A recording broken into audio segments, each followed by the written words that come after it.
Hello and welcome to the fourth episode of Weekly Football Waffle podcast. In this episode, we're going to be looking at how Villa smashed Arsenal, How Crystal Palace also won with Leeds 4-1, how Chelsea stuffed Sheffield United, and how Man City only drew with Liverpool, which is very disappointing. Stay tuned. Brighton continued to have a troubling start to the season with a 0-0 draw to Burnley. Yeah, and it's been, 6 games since they won in Premier League, which is slightly disappointing, especially when they're playing teams like Burnley. You wouldn't expect them to lose. They seem to be like fairly put together team at this moment. Yeah, they had 19 shots as well, didn't they? So it wasn't like they was lacking in creating chances. Yeah, but then the ball possession was 50-50, and that just sort of shows that Burnley was fighting and they just wanted the game as well, just didn't really have any actual chances. But in general, the game wasn't really interesting, apart from Lamptey running like a madman. Honestly, he was everywhere on the pitch. That was, even the commentators were saying, he was everywhere. He was doing just bits everywhere. But apart from that, not really interesting game to watch, not an interesting game to talk about either. Yeah, it's just another game where teams just aren't being clinical, wasn't it? But, Yeah. so we move on to the Southampton Newcastle game. We've done 2-0 to Southampton. Yeah, well, it's sort of weird because I thought Newcastle isn't a bad team, but they sort of started to look really, really, really struggling and bad. So I think that Newcastle have just seen that way for a long time, and that's probably to do with Mike Ashley, and then how the club's run it itself. Maybe, but then looking at, it's not a fair comparison because Southampton are just doing amazing recently, and maybe that's why Newcastle looked just really, really low compared to them. Yeah, but Southampton's run reasonably well, whereas Newcastle sort of run to advertise Sports Direct by Mike Ashley. That Yeah, but back to the game. Well, Southampton had 15 shots. The first goal happened in the first 7 minute, like in the 7 minute, which is a start of the game. Um, there was one situation towards the end of the game when Theo Walcott was fouled in the box and he didn't get the penalty. Which was sort of, I don't know, for me that was controversial because it's a foul in the box and it was very dangerous one and it looked very dangerous, and it doesn't matter whether the defender touched the ball or not. It doesn't matter at this point if it's that sort of tackle, in my opinion at least. But after that win, Southampton was top of the table. and the Twitter admin decided to have some fun. But Yeah, they put home of the Premier League leaders in their bio, which was hilarious in my opinion because that only lasted one day. But yeah. well, even when they posted it as well, like they just angered some fans, and I don't understand why, because it was clearly a joke. But Yeah, well, some people just don't have, don't have the. sense of humour. But Yeah, I guess. Well, then we move on to Everton playing Man United. which was a weird game for the time of kickoff as well. It was a 12:30 kickoff, and for the type of game it is and the teams that are playing, you would expect it to be a more significant time. Especially because this, like, that was the first game on Saturday, and then you would expect that game to be way, way, way later in the day because it sort of seemed like, the top game of Yeah, the no, day. I think the final game that day was the West Ham and Fulham game, which was just. Very boring. But yeah, But looking at the game, honestly, first half was terrible. United looked awful. I don't even have words. Like, they didn't know what they're doing. It seemed like they're not professional footballers. yeah, and then Pickford was a madman once again. Yeah, see, I was defending him in the game in the Merseyside derby where they were when he just fouled really badly Van Dijk. I said that he didn't do that intentionally and all that shit, but honestly, looking at the situation in the United game, I mean, I mean, he did it twice to the same player, but exactly. He did that to Maguire, and then Maguire was sort of really angry, so he was trying to sort of, you know, get it back, and he was sort of trying to do that the same thing, but it didn't work. And to be fair, I think Pickford deserved at least a yellow for what he was doing. I'm not saying like a penalty or anything like that, but at least notice that he's doing something wrong. yeah, And he was just sort of running freely. Yeah, it was reckless as well. It wasn't like a reasonable enough challenge that he just didn't happen to get the ball. He full on just swung his leg out, and then Yeah, like his knee like properly went into Maguire, and then Maguire was really annoyed, and I can see why. But then, I think they were already winning at that point. United. yeah, I think they were. So I see why Pickford probably would have been annoyed and stuff like that. But I don't wanna. I think stand by the guy anymore because I think it was just a bit too much. But yeah. And then Bruno was. Oh. He played well, but yeah, and he scored 2 goals. So yeah, he was just being unprofessional. He's just instigating tackles. There was a few times where he tried putting people to the ground, and then the second they get actual contact on him, then he go to ground himself, and it's just he was just constantly unhappy. I saw him just running to the referee all the time, trying to discuss every fucking second, and it was just a little bit too much for. But I think it's sort of that's what I tend to see from more of a Spanish or Portuguese players, that they tend to just dive more and cry, and just it's more of a discussion rather than actual football. But yeah, in general they won 3-1. I would say United looked a little bit better in the second half, but in general it is very worrying that they are struggling, and at the start they didn't really know what they're doing. And then we can talk about Ollie not getting sacked after this game because they won. But yeah, after he probably should have been after losing against the Istanbul team. I honestly think I don't think he has it in him to continue doing what he's doing. I think he shouldn't. Especially carrying like the massive legacy of under the name Manchester United, and having a coach, a manager that is just unable to beat Arsenal, for example. It's stupid to say, but Arsenal is not that strong right now, and I can just easily agree with that. So Man United not being able to beat us and sort of be the game was boring last week, let's be honest. So I think he shouldn't keep the job. That's my opinion. See, I think as well, right?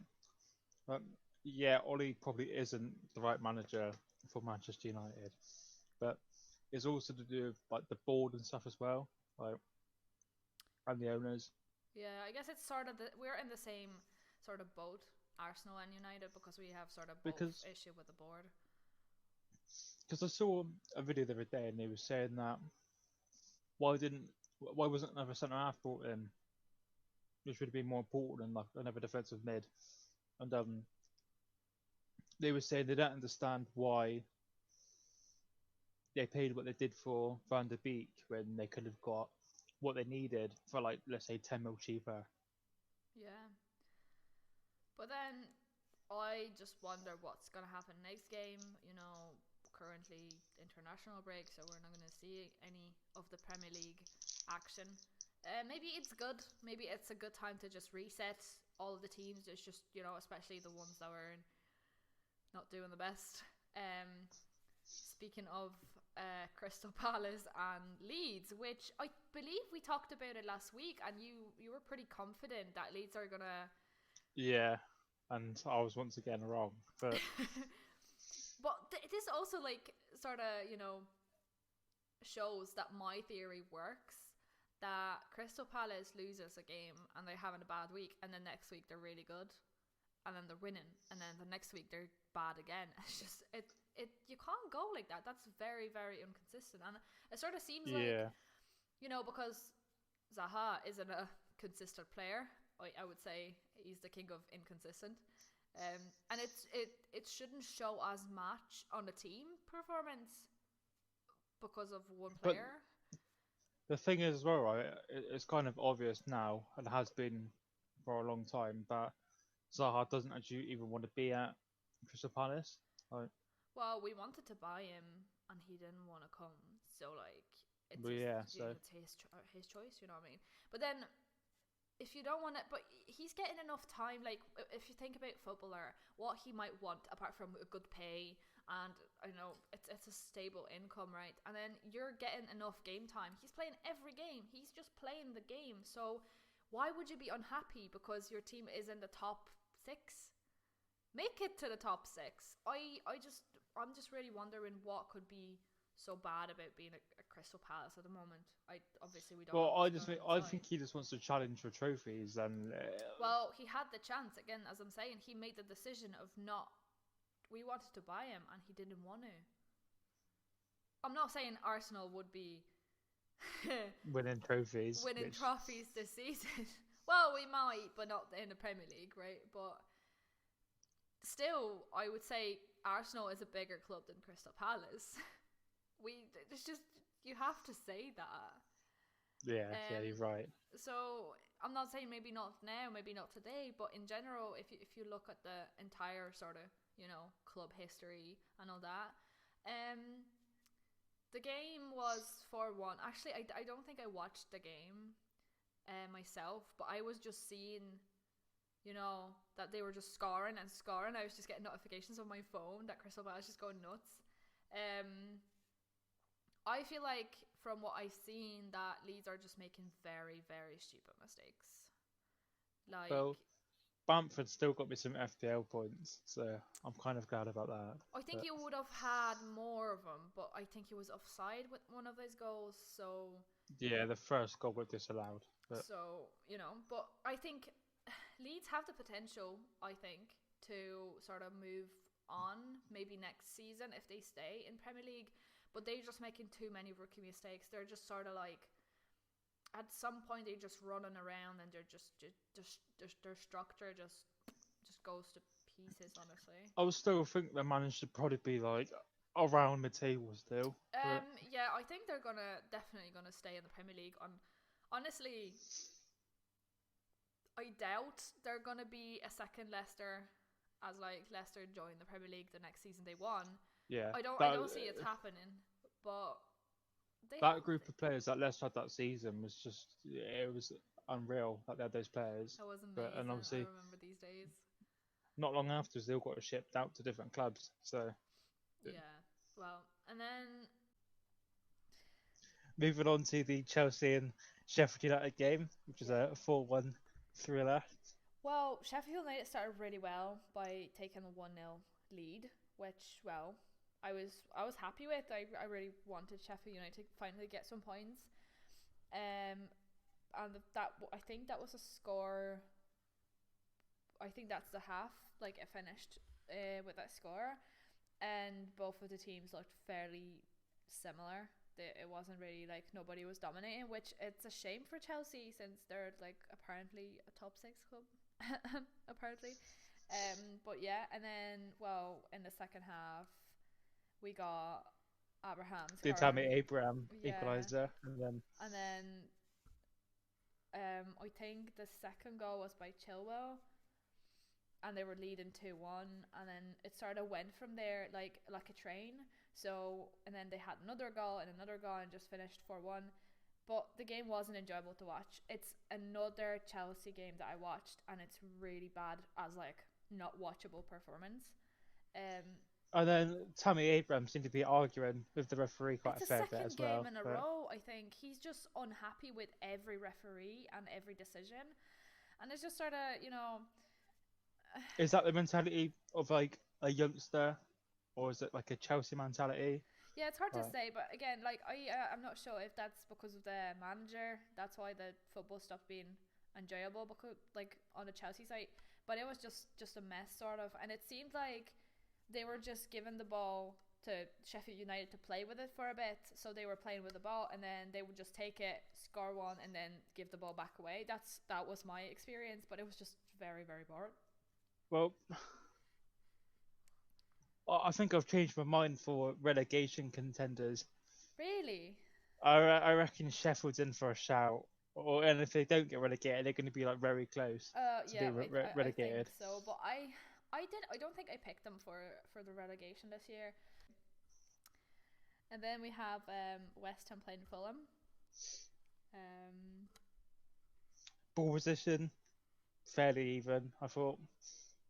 yeah, West Ham was striking like a lot in the first half. They really seemed to want the score, but it They just did. Fulham's goalkeeper had a lot to do, like a lot of work to do in the first few yeah, but minutes. it just there wasn't a finish. They couldn't get it. They had like 15 shots in the entire game, which is a lot of chances, but it seemed like they were just frustrated in the second half as well, because they just couldn't score, and they were trying and trying, and just nothing was coming out of it.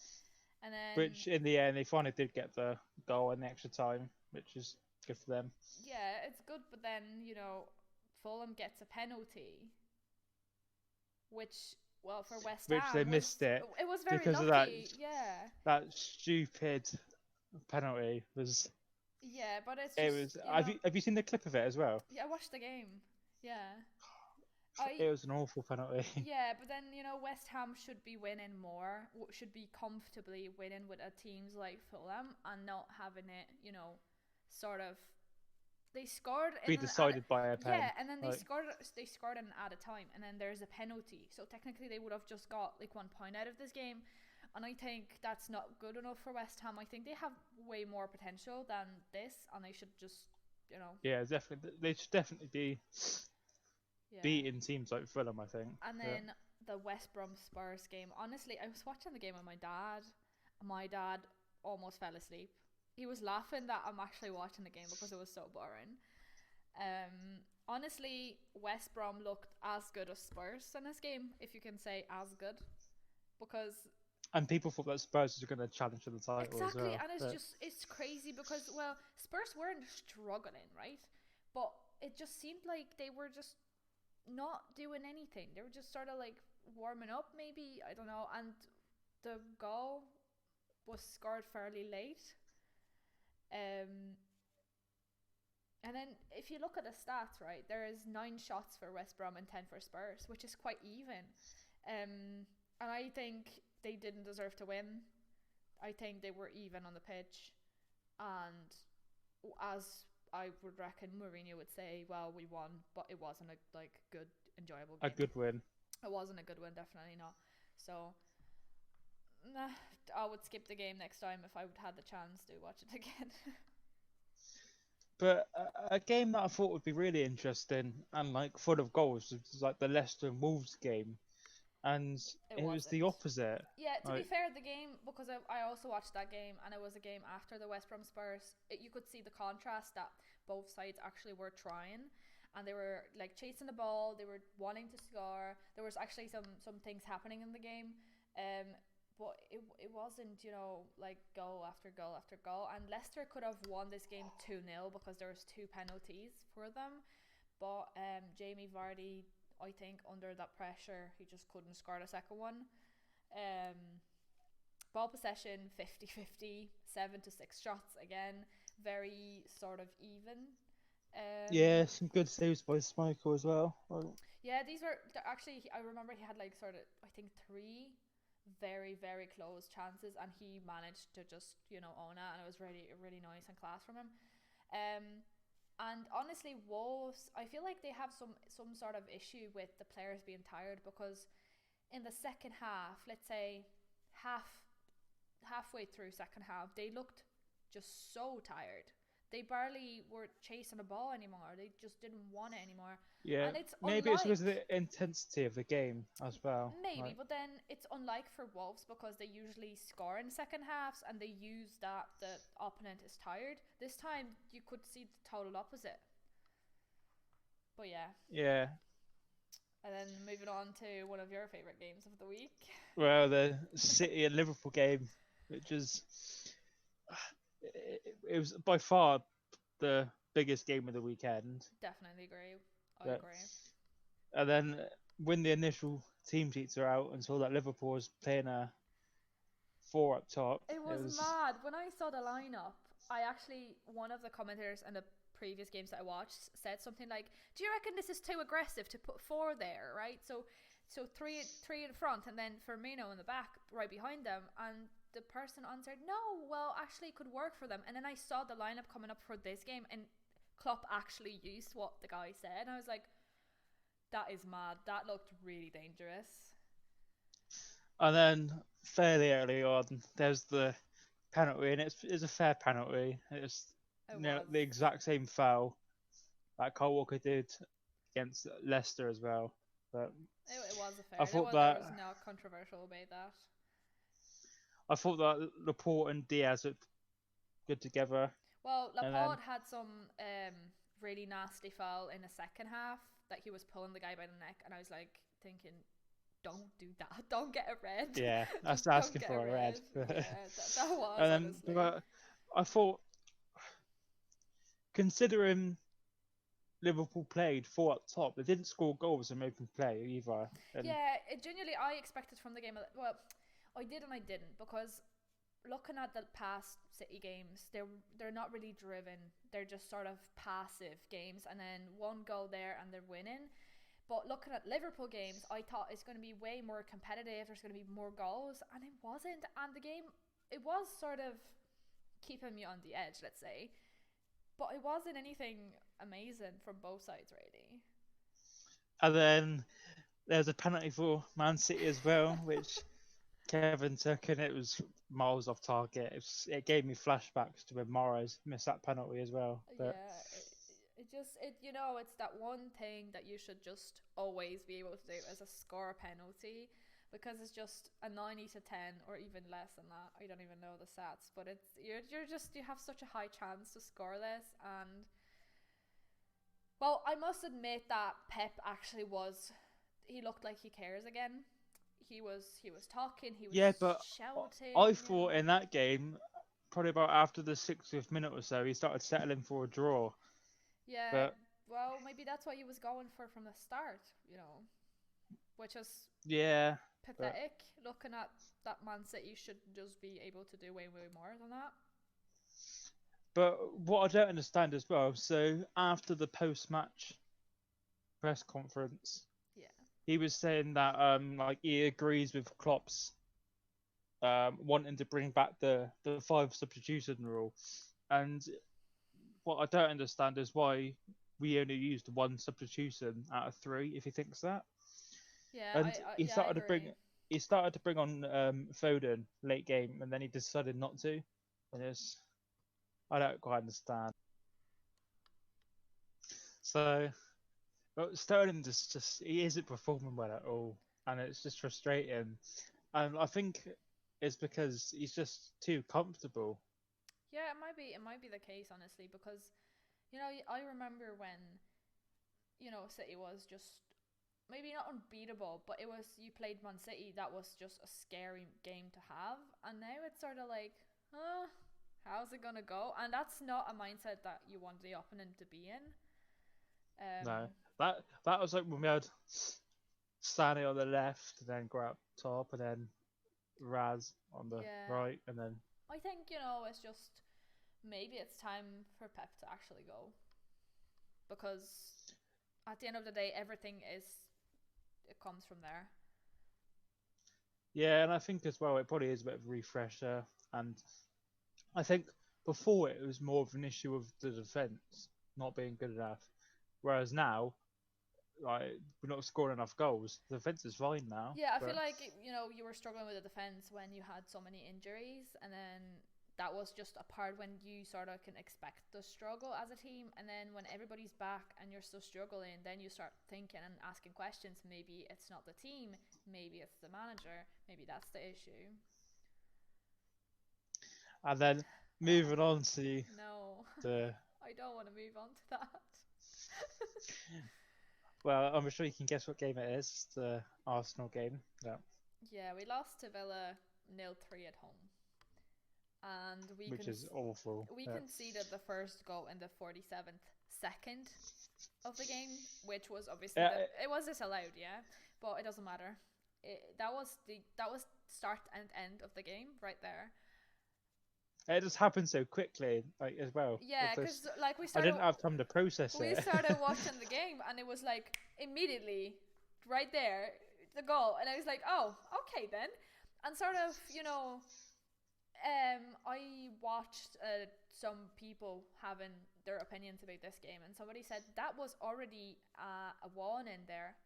Listen, we're not just Aston Villa, like, you know what I mean? It was so quick, and then, you know, since that goal, even though it was disallowed, it seemed like the team didn't really care anymore. That in that seconds, and it was really hard to watch for me because there was no structures. There was nothing in the game. You just played terrible. There was no defense. There was nothing happening from the middle. There was just absolutely nothing. It seemed like it was just, you know, sort of. Do you know when you're on the train and they put the fake players that they just stood there and you just run around them? That was Arsenal that game.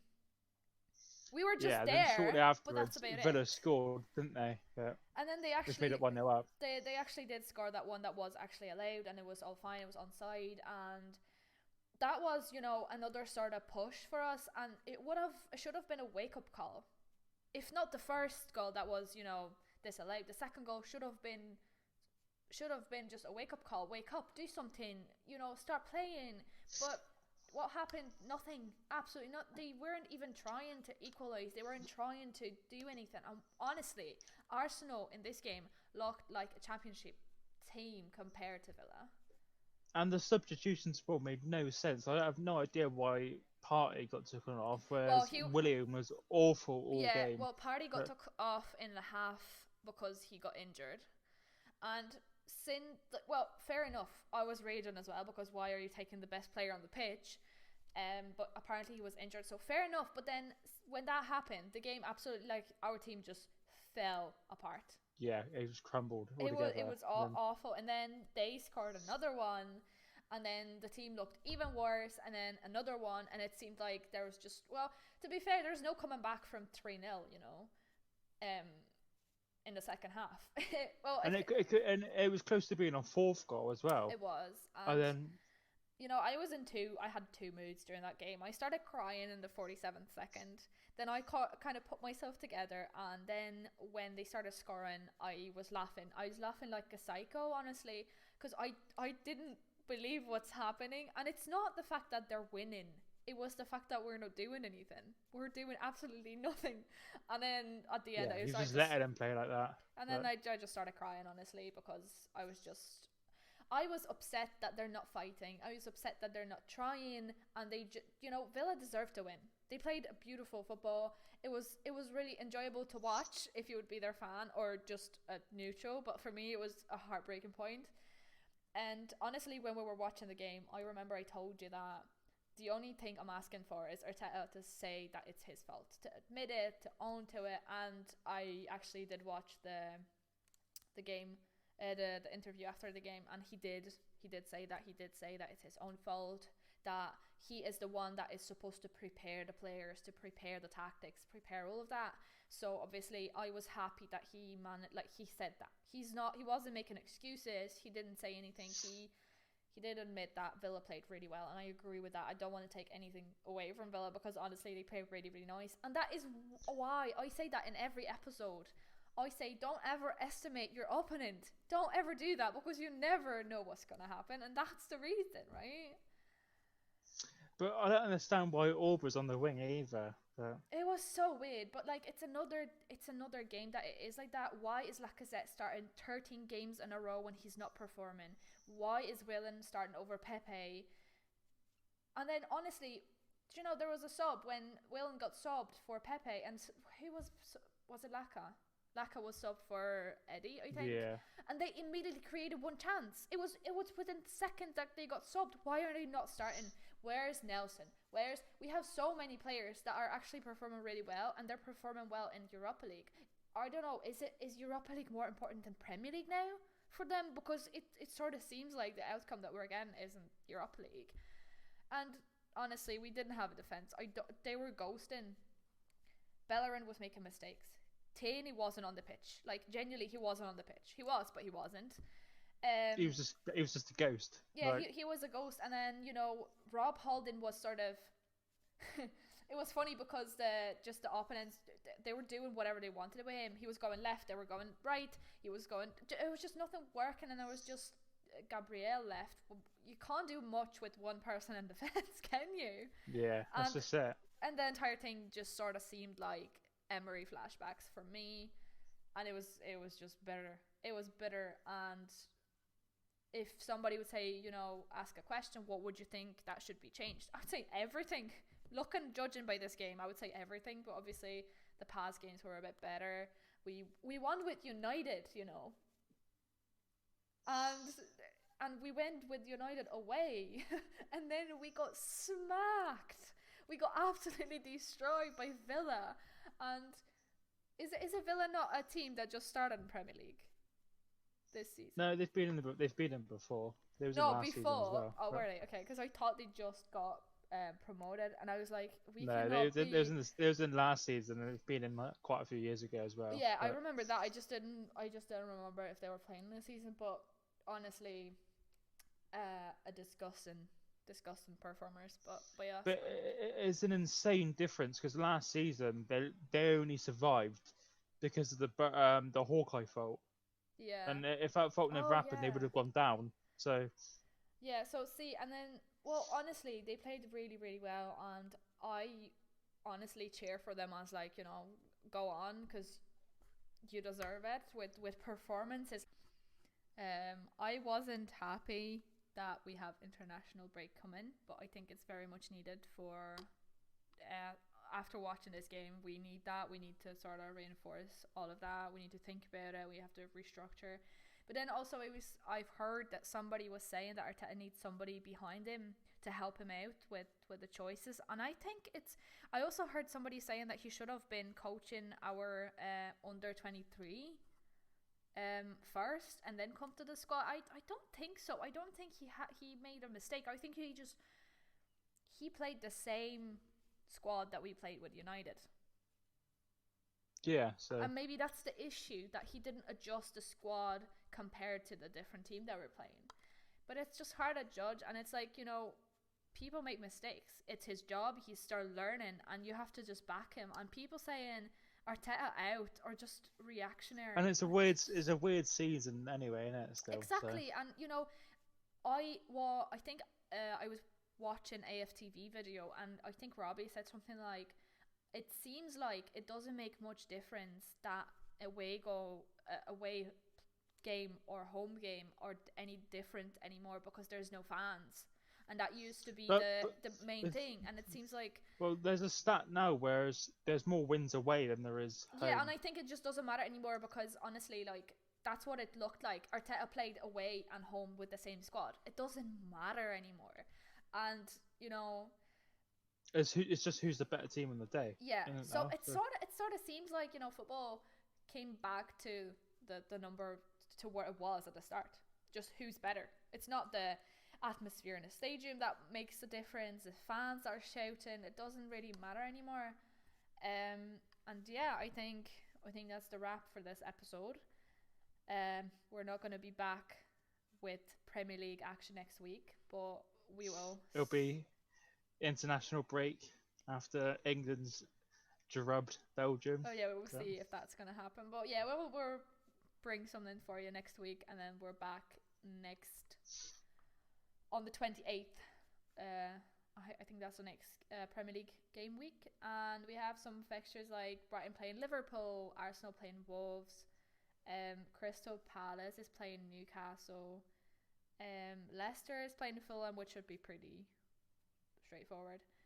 Man City are playing Burnley, and if I'm not gonna see 3 goals in that game, I'm gonna be disappointed. I'll be disappointed as well. But Then we have West Brom Sheffield. That should be. Everton and Leeds should be an alright game. Yeah, I feel like that might. Depends because again, Everton was sort of in their low again, and then if they're gonna be able to pick themselves up, maybe they're gonna be able to It's win. the same with Leeds as well, isn't it? But I feel like Leeds are here. The stronger team. That's my opinion. As I never say that, you always say that Leeds are going to win, and I'm always against that. And then I think that a very interesting game is going to be Southampton playing Man United. I think this is going to be a very interesting game. That'd be a good game. I think that's going to, I think it's going to be a very good game. And then the boring game is going to be Chelsea Spurs. I can tell you it's going to be boring because Chelsea. That's going to be an awful game to watch. It's going to be terrible. And then West Ham playing Aston Villa. That might be actually fairly even game. Again, depends. Yeah, but the Arsenal Wolves game could be quite good as well. Yeah, it could go either way. It could go either really, really badly, or it could go. I am very skeptical at this point, and I just don't have any hope to win anything anymore, like any games. So maybe, but yeah. Arsenal for relegation. Maybe it would have been for the best, Maybe something would have actually changed in the club for once. Yeah. But yeah. We're wrapping this episode. Thank you for listening and see you next week. We'll see you next time. Bye.